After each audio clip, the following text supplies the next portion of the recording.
Hey, my dear. Dr. Kay Corpus is with us today. I called her and said, let's talk about what it takes really to get our head in the game for, we all make New Year's resolutions, but then, about the second week in January, which is right about now, that, Exactly. the gym exercise falls off. So what do we need to do? Where do we start? Well, you know what a really cool thing that I've come upon, this is a lot of Danielle Laporte's work, she wrote the Desire Map, is that we have to establish first on how we want to feel. Because if we do that first, it will inform what we do. And I think we get it backwards in our society, right? I'm going to do this, this, and this to feel this way. And we never really get there. We're always chasing the joy or the happiness or the ease. And I was with a friend the other day, and they had this big whiteboard of all the things they wanted to accomplish in 2020.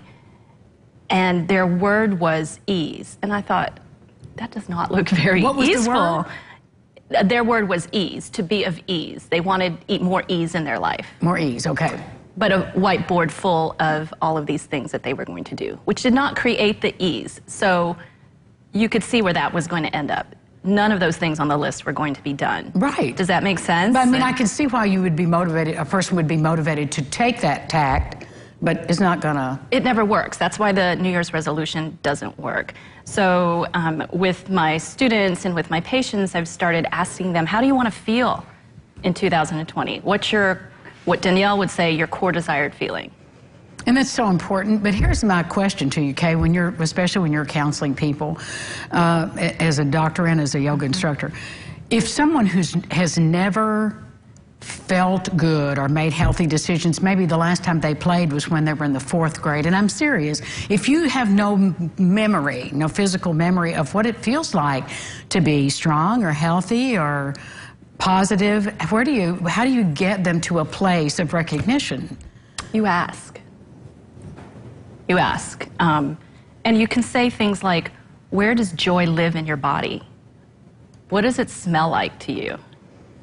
What color is it? And it becomes very sensory, and we're so cut off in this world with sensation and being of our senses. We live neck up, and we don't know if we're really breathing, if we're really walking, if anything hurts. And this starts as a little kid. My knee hurts. No, it doesn't. My favorite color is blue. No, it's not. It's purple.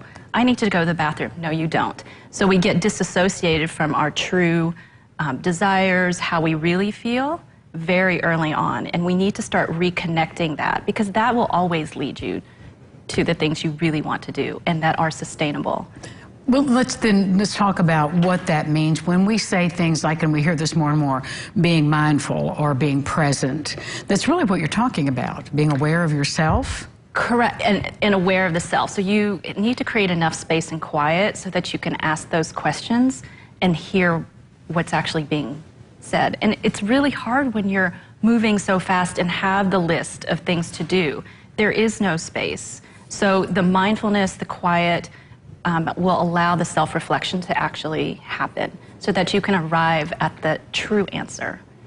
Are there practices you would recommend for someone in our audience who goes, I like the sound of all of that, but I don't know how to quiet the monkeys jumping around in my brain? Well, it can look different for different people. I'll just tell you mine. In the morning, I just like to sit with my cup of coffee in front of my fireplace and maybe read something that's inspiring to me, or just sit there and pet my dog.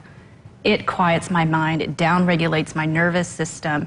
Anything can do that. It doesn't have to be on the meditation pillow or in your yoga pants or necessarily in the studio that we've created these insurmountable ways of how to perfectly do meditation and yoga practice, and it's just not that. It's so personal, and we don't need to judge ourselves, it's not right or wrong. Just do something. Just do something. Thank you. You're welcome. Good to see you. As always, you can follow Kay on Facebook and on Instagram, and I recommend that you do, because she's always doing something interesting. We'll be right back right after this with a local guy who has written a book about the UE basketball players.